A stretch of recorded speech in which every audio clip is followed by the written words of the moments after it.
마태복음 5장 1절에서 7절 말씀. 살아계신 하나님께서 오늘 또 우리에게 말씀하십니다. 믿음으로 사모함으로 잘 받는 저와 여러분 되기를 바랍니다. 제가 봉독하겠습니다. 예수께서 무리를 보시고 산에 올라가 앉으시니 제자들이 나아온지라. 입을 열어 가르쳐 이르시되 심령이 가난한 자는 복이 있나니 천국이 그들의 것임이요 애통하는 자는 복이 있나니 그들이 위로를 받을 것임이요 온유한 자는 복이 있나니 그들이 땅을 기업으로 받을 것임이요 의에 줄이고 목마른 자는 복이 있나니 그들이 배부를 것임이요 긍휼히 여기는 자는 복이 있나니 그들이 긍휼히 여김을 받을 것임이요. 아멘. 오늘은 팔복에서 다섯 번째로 긍휼히 여기는 자에 대해서 살펴보겠습니다.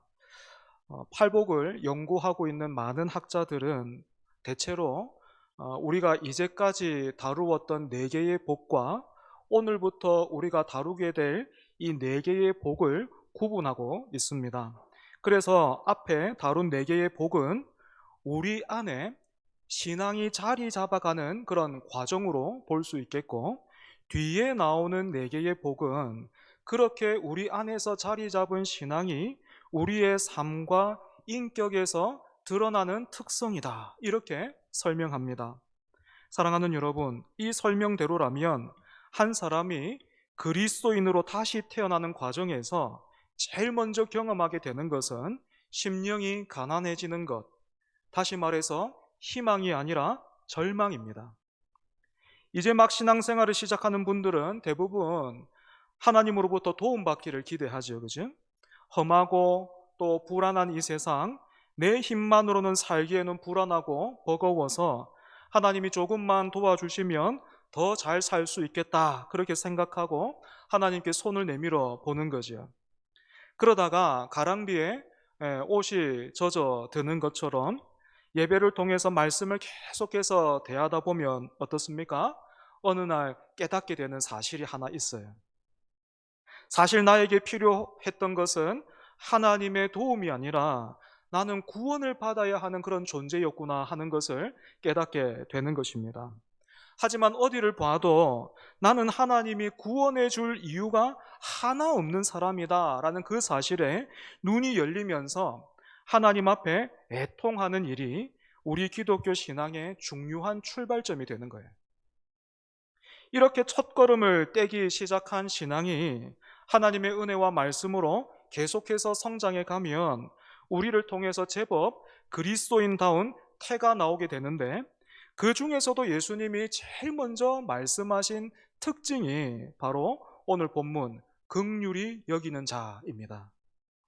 사랑하는 여러분, 이런 의미에서 오늘 우리는 말씀 앞에서 내 안에, 우리 안에 긍휼이 있는지, 긍휼히 여기는 자와 우리가 닮아 있는지 살펴보고 점검해 봐야 되겠죠.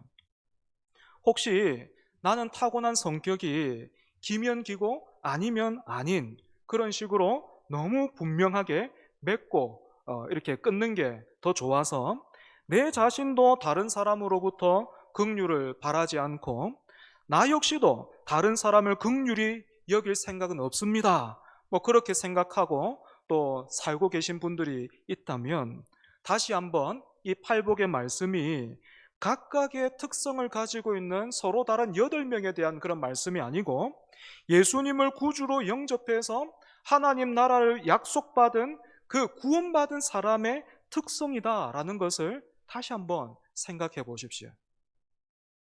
긍휼이 무엇인지 성경에서 가장 잘 보여주는 사건이 있다면 단연코 예수님의 십자가입니다. 빌립보서 2장 5절에서 8절은 십자가에서 보여주신 예수님의 긍휼을 우리에게 이렇게 풀어서 설명해 주고 있습니다. 우리 화면을 참고해서 함께 읽어보겠습니다. 빌립보서 2장 5절에서 8절입니다. 시작. 너희 안에 이 마음을 품으라. 곧 그리스도 예수의 마음이니 그는 근본 하나님의 본체시나 하나님과 동등됨을 취할 것으로 여기지 아니하시고 오히려 자기를 비워 종의 형체를 가지사 사람들과 같이 되셨고 사람의 모양으로 나타나사 자기를 낮추시고 죽기까지 복종하셨으니 곧 십자가에 죽으심이라. 아멘. 여러분, 예수님이 우리를 어떻게 긍휼히 여겨주셨습니까? 멀리서 미간에 힘을 준 채 미간을 딱 찌푸리고 계시면서 우리를 향해서 내가 몇 번이나 말했는데, 심지어 글로 다 기록해서 그것도 막 번역해서 성경을 주기까지 했는데 왜 또 저럴까? 저렇게 살면 안 되는데, 저렇게 살지 말라고 그렇게 말해줬는데 왜 저렇게 살까? 나도 이제 말하는 거 지쳤고 더 이상 뭘 해봐도 의미가 없다. 알아서 살라 그래. 여러분, 이렇게 하지 않으시고 본질적으로는 하나님과 동등하신 그분께서 그 영광의 자리에 그대로 계시기를 기뻐하지 않으시고 오히려 자기를 비워서 사람들과 같이 되셨습니다. 여러분, 여기에서 핵심이 뭐예요? 자기를 비워서 우리와 같이 되셨다. 비우고 우리와 같이 되셨다라는 겁니다. 청년들이 좋아하는 복음송 중에 시간을 뚫고라는 제목의 곡이 있는데, 우리를 긍휼히 여기시는 예수님의 그 마음이 가사에 참 잘 녹아 있습니다. 가사를 여러분 한번 잘 들어보십시오. 당신은 시간을 뚫고 이 땅 가운데 오셨네. 우리 없는 하늘 원치 않아 우리 삶에 오셨네. 자신의 평안 버리고 우리에게 평안 주셨네. 가장 낮은 자의 모습으로 우리 삶에 오셨네. 사랑하는 여러분, 성경에서 죄는 행위의 문제이기 이전에 중심의 문제예요. 온 우주의 왕이신 하나님을 반대하고 맞서면서 내가 주인된 반역의 삶을 합당하게 여기고 즐거워하는 것, 이것이 바로 죄인 것입니다. 그런데 이런 죄인을 위해서 우리 주님이 어떻게 하셨습니까? 하나님의 심판으로 치닫고 있는 우리를 보시고 불쌍하게 여기사 시간을 창조하신 그분께서 시간 아래로 시간을 뚫고 우리 삶에 오셨습니다. 이처럼 긍휼은 불쌍하게 여기는 생각과 마음을 넘어서 적극적으로 상대의 아픔과 고통에 동참하고 그것을 해결하고자 하는, 내 것을 들여서 해결하고자 하는 의지와 행동을 의미합니다. 그렇기 때문에 고 옥하는 목사님은 이 긍휼의 특징을 한 단어로 강조하셨는데요, 동일시, 이렇게 표현하셨어요. 동일시. 긍휼은 동일시다. 여러분, 이 주제와 관련해서 한 가지 더 생각해 봐야 할 것이 있습니다. 이제 교회에 어느 정도 이렇게 출석하신 분들은 제가 방금 전에 말씀드린 그 십자가의 의미 두 번 더 이렇게 또다시 듣지 않아도 되죠. 그지? 예수님이 우리의 죄를 대신해서 십자가를 지셨고 십자가 사건을 통해서 예수님의 의로우심을 우리에게 주셨기 때문에 누구든지 예수님을 구주로 영접하면 하나님의 나라를 약속받는다 하는 그 사실은 이미 오래전에 마스터한 내용이에요. 그렇다면 여러분, 예수님이 이 땅에 오신 목적이 오직 십자가를 지시기 위해서였다면 왜 우리와 똑같이 마리아라는 여인을 통해서 아기로 오셔야만 했을까요? 그냥 적당한 때에 30살 정도 되는 남자의 모습으로 오실 수도 있는 거잖아요. 그래서 3년 동안 메시아로서의 일들을 감당하신 후에 십자가에 못 박히셔도 문제가 별로 없을 것 같은데, 왜 굳이 부모가 돌봐주지 않으면 아무것도 할 수 없는 그런 아기의 모습으로 우리랑 똑같이 그렇게 오셨는가 하는 것입니다. 어머니 뱃속에서부터 우리가 무덤에 이르기까지 우리를 향한 당신의 긍휼이 미치지 않는 곳은 없다라는 그 사실을 예수님이 친히 보여주시는 겁니다. 예수님은 봉사활동을 와서 잠시 허들의 일을 해준 뒤에 다음을 기약하면서 떠나가는 그런 사람들과는 다르게 자신의 모든 것을 버리고 시간을 만드신 분이 그 시간을 뚫고 마치 우리가 없는 하늘은 의미가 없는 곳인 것처럼 정말로 우리와 하나가 되셔서 우리의 모든 죄와 어리석음을 감당하시기를 원하셨던 거예요. 사랑하는 여러분, 이 긍휼이 우리를 구원했을 뿐만 아니라 오늘 우리로 하여금 이 자리에 있게 하는 이유가 된다라는 그 사실 여러분 알고 계십니까? 그리고 여러분 누리고 계십니까? 여러분, 다음 한 주간 제가요 일주일 동안 금식하면서 아무것도 안 하고 이 자리에서 기도만 한다 생각해 보십시오. 오해는 마십시오. 생각만 해보라고요. 진짜 그러겠다는 건 아니고 생각해 보십시오. 제가 오늘부터 금식하는 거예요. 다음 주일까지 정말 물 한 모금 안 마시고 이 자리에서 계속 기도만 하고 있다고 생각해 봐요. 그러면 다음 주일은 하나님이 저를 긍휼히 여겨주지 않으셔도 제가 이 자리에 설 수 있겠습니까? 그렇지 않습니다. 저는 금식하면서 기도만 하고 있다고 해도 기도하면서도 죄를 지을 수 있는 용서받은 죄인에 불과하기 때문이지. 그래서 저는 한순간도, 단 한순간도 하나님이 불쌍히 여겨주지 않으면 살 수 없고 설 수 없는 그런 사람입니다. 오늘 제가 이 자리에 다시 한번 서게 된 것도 하나님이 불쌍히 여겨주셨기 때문인 거죠. 우리가 이처럼 나를 향한 하나님의 긍휼하심을 알고 또 누리고 있다면 우리 또한 긍휼히 여기는 것이 마땅하겠죠. 그렇다면 구체적으로 우리는 누구를 긍휼히 여겨야 하는 겁니까? 첫 번째로 우리는 아직도 하나님을 알지 못하는 영혼들을 긍휼히 여겨야 합니다. 성 어거스틴은 이렇게 말했습니다. 우리가 영혼이 떠난 육신을 앞에 놓고 통곡을 한다면 하나님을 떠난 영혼을 놓고 어찌 눈물을 흘리지 않을 수 있겠는가? 우리가 영혼이 떠난 육신을 앞에 놓고 통곡한다면 하나님을 떠난 영혼을 놓고 어찌 눈물을 흘리지 않을 수 있겠는가? 정말 옳은 말이죠. 그죠? 하지만 우리는 종종 이 어거스틴의 말에 동의는 하는데 더 많이는 구약의 그 요나 선지자처럼 그렇게 삽니다. 아시는 것처럼 요나 선지자는 니느웨에 가서 하나님의 심판을 선포하라라는 명령을 받았지만 그 말씀에 순종하지 않고 그 말씀을 듣지 않고 전혀 반대편으로 가는 배를 타고 도망을 가죠. 그죠? 왜 도망을 갔습니까? 니느웨는 아수르의 수도였는데 이스라엘 사람들은 이 아수르 사람들을 원수처럼 생각했기 때문에 그렇습니다. 그래서 요나는 저 니느웨 사람들은 심판이 오는지도 모르고 그냥 모두 멸망했으면 좋겠다. 그게 정의다. 그렇게 생각했어요. 하지만 하나님은 이렇게 자신만의 정의와 긍휼을 고집하면서 달아나고 있는 그 요나에게 큰 풍랑을 보내셨고 바다에 빠진 요나에게 큰 물고기 또 보내셔서 요나를 삼키게 하셨죠.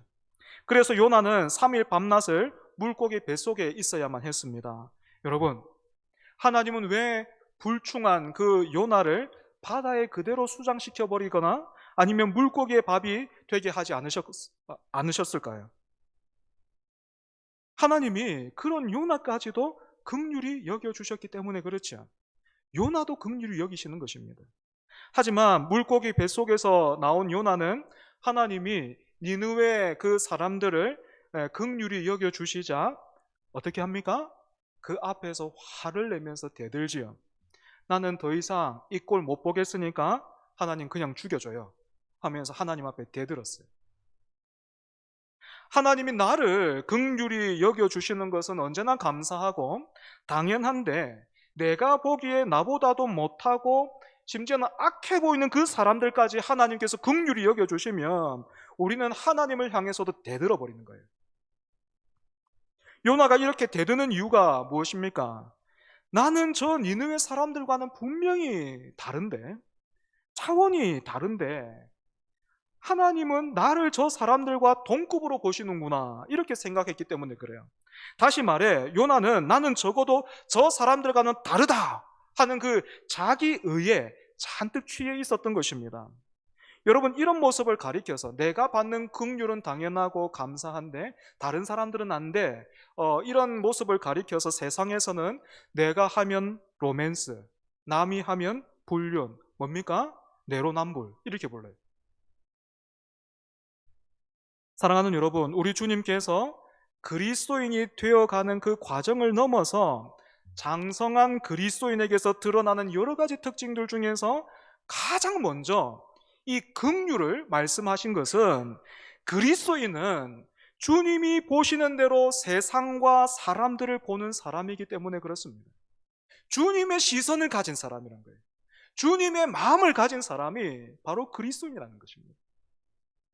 신앙이 어릴 때는 죽어서 가는 천국만으로도 감사하다, 다 얻었다, 뭐 그런 생각이 들지만, 조금 더 자라면 그 천국만 보이는 게 아니고 여전히 하나님을 모르고 있는 그 영혼들이 눈에 들어오기 시작하는 겁니다. 지난주 우리 교회 중고등부 수련회가 있었는데, 보통은 수련회의 출석 숫자에서 그 80% 정도가 참석을 하면 그래도 선방했다, 많이 참석했다, 그렇게 생각해요. 지금 현재 우리 교회 중고등부 인원이 10명이 채 안 됩니다. 그런데 수련회 몇 명 갔는 줄 아십니까? 아이들만 20명 넘었어요. 저는 사역하다가 이런 모습 처음 봤습니다. 부서 전체가 애를 쓴 거죠. 그죠? 저는 그 중심이 예수 그리스도의 복음에, 그리고 영혼들을 향한 긍휼에 있다, 그렇게 믿습니다. 더 나아가서 우리 교회가 계속해서 영혼들을 섬기되 긍휼히 여기는 그런 주의 몸된 교회 되기를 바랍니다. 두 번째로, 우리는 내 옆의 지체를 긍휼히 여겨야 합니다. 우리가 내 옆의 지체를 긍휼히 여겨야 한다라는 이 말의 의미는 이렇습니다. 함께 모여서 교회를 이루어가는 일은 참 어렵고 힘들어요. 그 중에서도 제일 어렵고 힘든 게 뭡니까? 사람들과의 관계죠. 그죠? 우연찮게 또는 전혀 예상하지 못했던 그런 일이나 말들로 관계가 멀어지고 불편해지는 일이 다반사입니다. 바로 이때 여러분, 우리 마음 가운데 긍휼이 사라지면 그때부터는요, 상대가 하는 모든 말들이 곱게 안 들려요. 심지어는 어떻습니까? 뒤통수도 보기 싫죠. 그지? 하지만 여러분, 하나님의 은혜가 우리 가운데 여전히 머물러 있고 또 긍휼히 여기는 마음이 우리 가운데 있으면 어떻게 되겠습니까? 내 앞에서 막 또 해대고 있는 그 상대를 보면서 이런 느낌이 드는 거예요. 속은 상하겠지만 이런 생각이 드는 겁니다. 지금 저 사람에게도 하나님의 은혜가 필요하구나. 하나님, 나는 지금 내 앞에 있는 저 지체에게 무슨 일이 있었는지, 또 어떤 어려움과 아픔이 있는지, 또는 하나님과의 관계가 지금 얼마나 소원해져 있는지, 그것은 알지 못하지만 하나님 은혜 주십시오. 하나님, 그리고 만나 주십시오. 저 마음 너무 아파서 지금 저렇게 비명 지르는 것 같은데 하나님 좀 만져주십시오. 그래서 마음 깊은 곳에서부터 감사가 회복되게 해주시고 입에서부터는 찬송이 터져 나오게 해주십시오. 기도하게 되는 겁니다. 저게 다 목사라는 사람이, 장로요, 권사요, 집사라는 사람이 기도를 안 해서 그래. 그렇게 뭐 말해버리고 마는 것이 아니라 그 사람이 기도하지 못하고 있기 때문에 내가 기도의 자리에서 그 사람의 목까지 더욱 구하는 거예요. 우리가 이렇게 지체들을 긍휼히 여길 때 하나님도 이런 우리를 보시고, 야, 갈수록 너는 나를 닮아가는구나 하시면서 더 큰 은혜와 복을 주시는 것입니다. 세 번째로, 우리는 내 자신을 긍휼히 여겨야 합니다. 조광훈 목사님의 저서인 과잉 시대를 사는 그리스도인이라는 책이 있습니다. 이 책의 설명을 참고해 보자면, 내 자신을 긍휼히 여기는 것은 스스로의 존엄을 세우는 일과 같다, 이렇게 되어 있어요. 역시 같은 책에 좋은 예가 있어서 이 말이 무엇인지 보여주는 좋은 예가 있어서 한번 인용해 보겠습니다. 몇 년 전에 이 목사님이 중고차를 구매하게 됐다 그래요. 처음에는 참 이게 정말로 내 차인가 싶어가지고 너무너무 기쁜 마음으로 청소도 잘하고 또 관리도 하고 참 이 차를 잘 돌아봤습니다. 그런데 시간이 지나면서 설렘은 사라졌고 또 생각이 이렇게 되는 거예요. 뭐 어차피 중고차였는데 뭐 그런 생각이 들면서 관리가 이제 완전히 허술해져 버렸습니다. 이런 목사님을 보다 못해서 어느 날 사모님이 이렇게 말씀하셨다고 합니다. 차가 더러우면 사람들이 더 쉽게 봐요. 긁고도 어차피 관리하지 않는 차라는 생각에 괜찮겠지 하고 그냥 도망가기도 해요. 그러니 이 차 관리 좀 자주 해요. 그런데 이런 심리가 사람을 대할 때도 똑같이 작동된다라는 겁니다. 관리가 잘 된 자동차와 그렇지 못한 차가 우리 앞에 이렇게 탁 놓여 있으면 관리가 잘 된 자동차를 보면서 우리가 좀 더 조심하게 되는 것처럼 사람도 마찬가지라는 거죠. 다시 한번 앞에 책을 인용해 보면 인간의 존엄성이라고는 기대할 수 없고 멸종된 것 같은 아우슈비츠 수용소에서도 자신의 존엄성을 지키는 사람들이 있었다고 합니다. 그 중에서 프레모 레비라는 사람이 있었는데요. 이 사람은 이탈리아 출신의 화학자이자 또 작가인데 나중에 이 수용소에서 겪었던 그 일들을 묶어서 이것이 인간인가라는 제목의 책을 내기도 했다고 합니다. 이 책을 보면 저자가 최악의 조건에서도 얼마나 자신의 존엄성을 지키기 위해서 애를 썼는지 우리가 볼 수 있어요. 책의 내용에 이런 부분이 있습니다. 우리가 노예일지라도 아무런 권리가 없을지라도 갖은 수모를 겪고 죽을 것이 확실하더라도 우리에게 한 가지 능력만은 남아있다. 그 능력이란 바로 그들에게 동의하지 않는 것이다. 그러니까 우리는 당연히 비누가 없어도 얼굴을 씻고 윗도리로 몸을 말려야 한다. 규정이 그렇게 되어 있기 때문이 아니라 우리 자신에 대한 존중과 청결함 때문이다. 우리는 신을 질질 끌지 말고 몸을 똑바로 세우고 걸어야 한다. 수용소에서 독일군들이 포로들을 인간 이하로 대우하고 또 같이 갇혀 있던 사람들 중에서도 언제 죽을지 모르는데 뭐 세수해서 뭐해? 비누도 없는데 뭐 샤워는 어떻게 해? 씻어서 뭐해?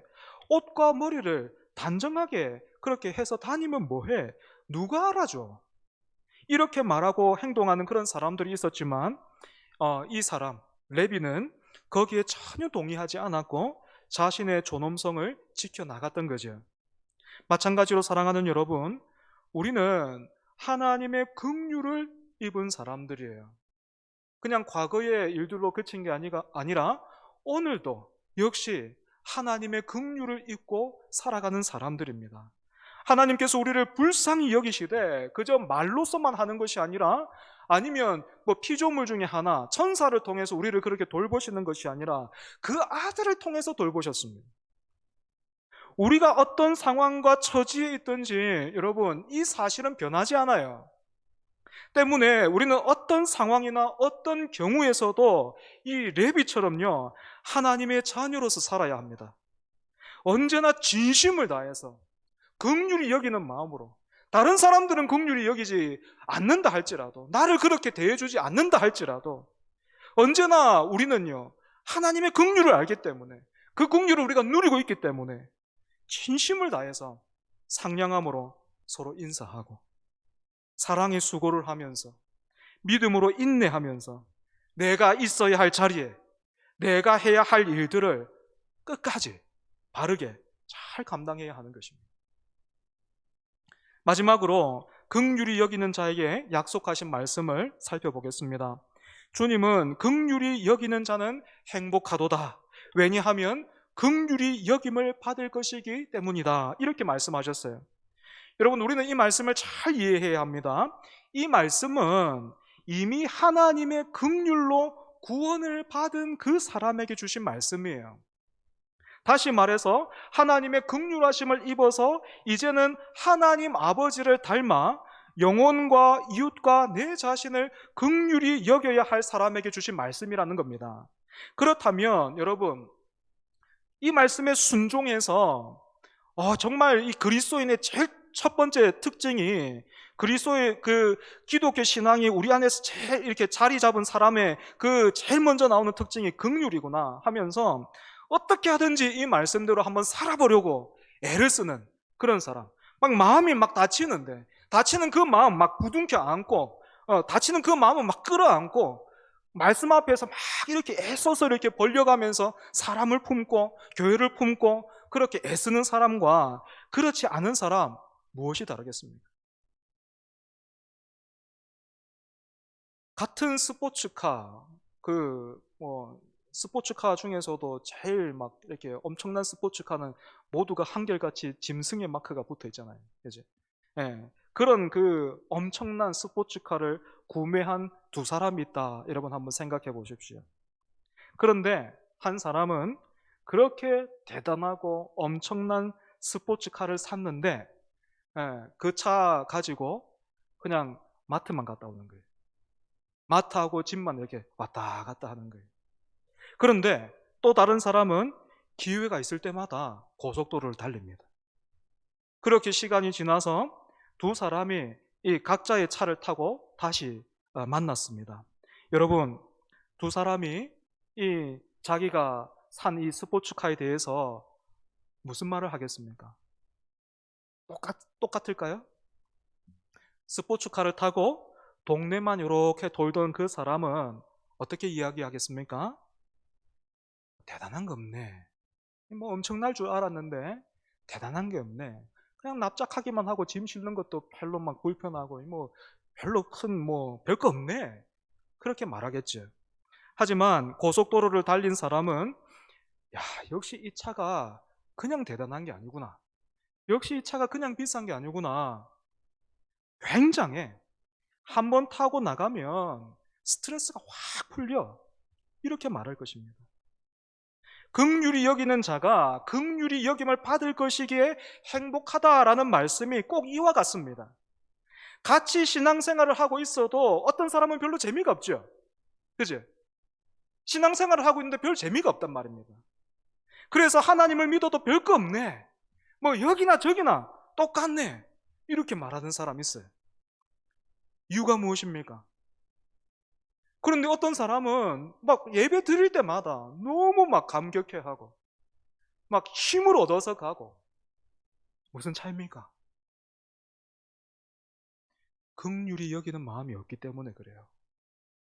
어떻게 하든지 그 말씀 붙들고 어떻게 하든지 그 말씀대로 내가 그 사람들을 품어 안고 시간을 뚫고 그 하늘 영광 보좌를 뒤로 하고 우리를 찾아오신 그 예수님처럼 살아보려고 어떻게 하든지 우리의 마음을 좀 부둥켜 안고 사람을 좀 품어 안고 참아 기다리고 그 사람의 저 부족하고 어려운 부분들, 내 것을 막 내 시간과 수고와 그 물질까지 막 넣어가면서 그 사람을 막 부둥켜 안으려고 하는 사람, 그 영혼의 생기가 도는 거예요.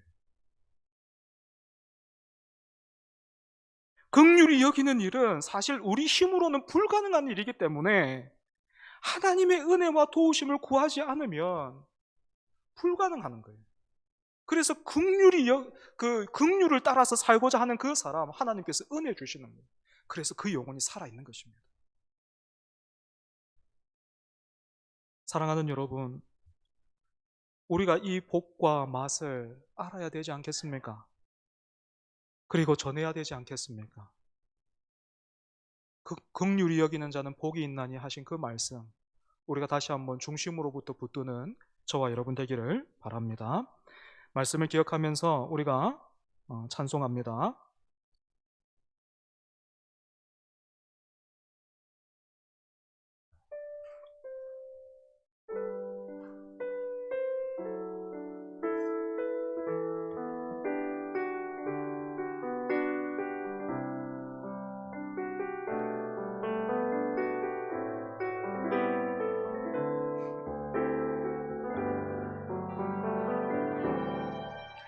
나 표현 못해도 나 표현하리라.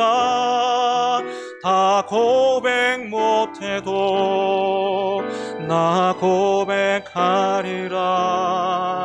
다 다 할 수 없어도 나아가리라. 다 닮지 못해도 나 닮아가리라. 다 표현 못해도 나 표현 못해도 나 표현하리라. 다 고백 못해도 나 고백하리라. 다 할 수 없어도 나 알아가리라.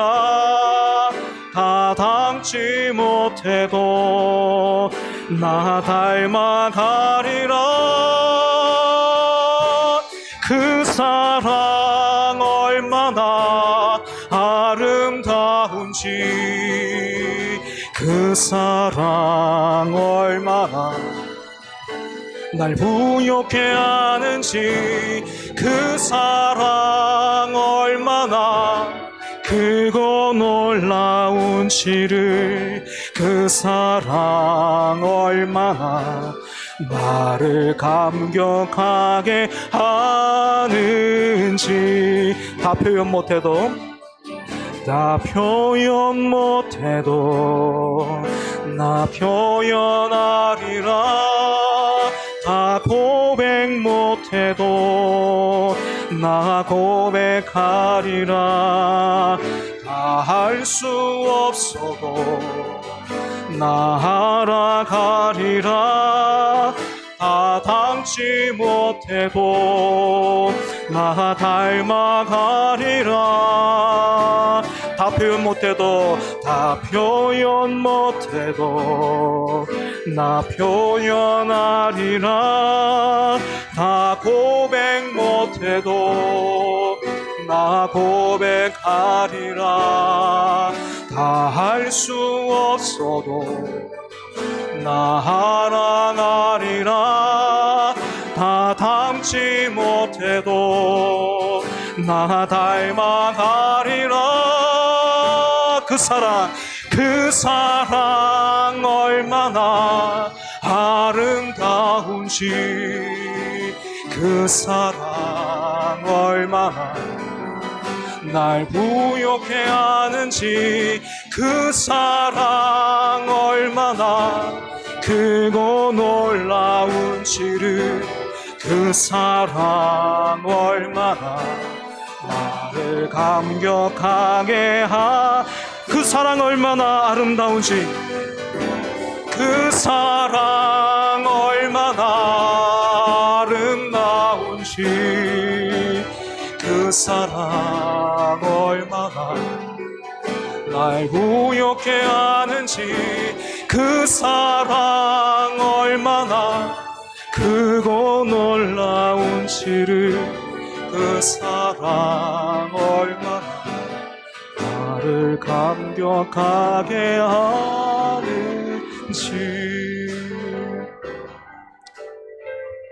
사랑하는 여러분, 함께 기도합시다.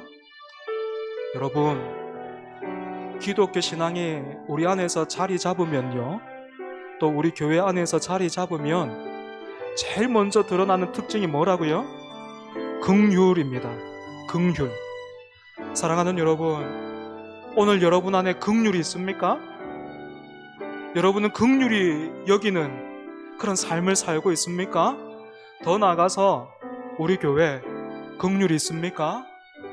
여러분, 참 마음 아픈 거는요, 언제부터 기억이 나지 않아요. 언제부터인지는 모르겠는데 성도들이 서로의 삶을 오픈하지 않습니다.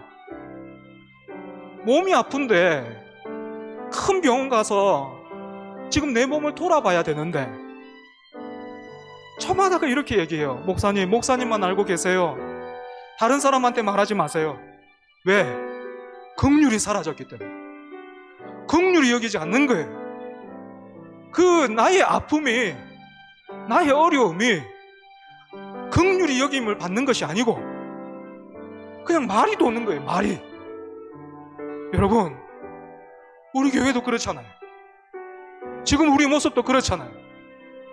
왜 그렇습니까? 우리가 무엇 닮아가려고 했습니까? 다 닮아가리라. 무엇 담기 원했습니까?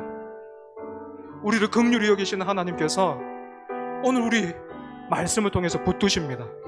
긍휼히 여기는 자는 복이 있나니 그들이 긍휼히 여김을 받을 것이라. 여러분, 우리가 긍휼을 회복해야 돼요. 그래야 우리 신앙이 삽니다. 우리 교회가 삽니다. 어떻게 할 수 있습니까? 기도합시다. 우리 이 시간에 하나님 그 말씀에 순종하게 해달라고, 참으로 우리가 긍휼히 여기는 그 사람과 공동체 되게 해달라고 이 시간 함께 기도하겠습니다. 주님, 하나님 아버지, 하나님의 말씀 앞에서 우리의 모습이 얼마나 그 말씀과 거리가 있는지, 하나님, 우리가 노래는 했는데, 예쁘게 노래는 했는데, 멋있게 노래는 했는데, 하나님, 우리 안에 긍휼이 없습니다. 그래서 하나님, 정말로 나누어야 할, 정말로 함께 붙들고 정말로 하나님 앞에 나가야 할 그 제목들, 사실은 내어놓지 못하고 그냥 그 주변에 아무렇지도 않을 것, 이 정도는 이야기해도 괜찮겠다 싶은 것, 그거 내어놓고 하나님, 그렇게 우리가 살았습니다.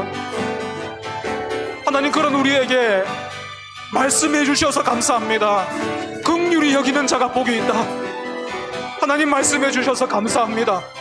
긍휼히 여김 받기만을 기대하는 것 아니라 하나님, 우리를 먼저 긍휼히 여기신 그 은혜로 말미암아 하나님, 우리도 긍휼히 여기는 자가 되게 하여 주시고, 우리 교회 또한 하나님 긍휼을 회복할 수 있도록 주의 은혜 다하여 주시옵소서.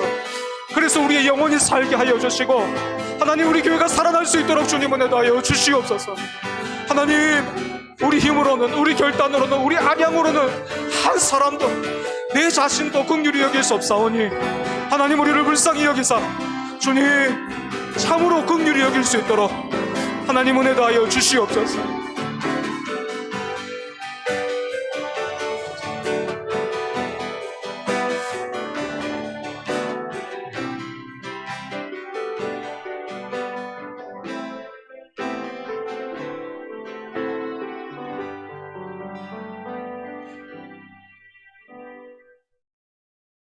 긍휼이 풍성하신 하나님 아버지, 말씀으로부터 멀어져 가던, 또 말씀으로부터 저만큼 떠내려 가고 있던 우리, 요나보다도 더 요나 같은 그런 우리, 긍휼히 여기사 다시 한번 예배 자리로 불러주시고 포기하지 아니하시고 말씀해 주셔서 감사합니다. 하나님, 우리는 내 자신, 나만 긍휼히 여김을 받으면 된다, 그것은 당연하다, 그렇게 여기면서 살았습니다. 하나님, 그렇게 내 자신이 병들었고 우리가 병들었습니다. 그래서 하나님, 그 어떤 것도 삶에 정말로 내어놓고 함께 기도하고 또 함께 붙들어야 할 그 제목들은 하나 내어놓지도 못하고 그저 이 정도면 괜찮다 싶은 그것만을 내어놓고 하나님, 그렇게 우리가 교제하면서 그것으로도 충분하다 여기면서 살았습니다. 그런 우리에게 긍휼히 여기는 자는 복이 있나니 그들이 긍휼히 여김을 받을 것임이라. 하나님, 그 말씀 우리가 이제는 쫓아가게 하여 주시옵소서. 긍휼히 여기는 것 우리 능력 밖의 일입니다. 불가능한 일입니다. 그래서 기도합니다. 하나님처럼, 예수님처럼 긍휼히 여기는 우리가 되게 하여 주시옵소서. 그래서 우리의 신앙이 살게 하시고 우리 교회가 참으로 그 은혜로 인하여서 일어설 수 있게 하여 주시옵소서. 예수님 이름으로 기도합니다. 아멘.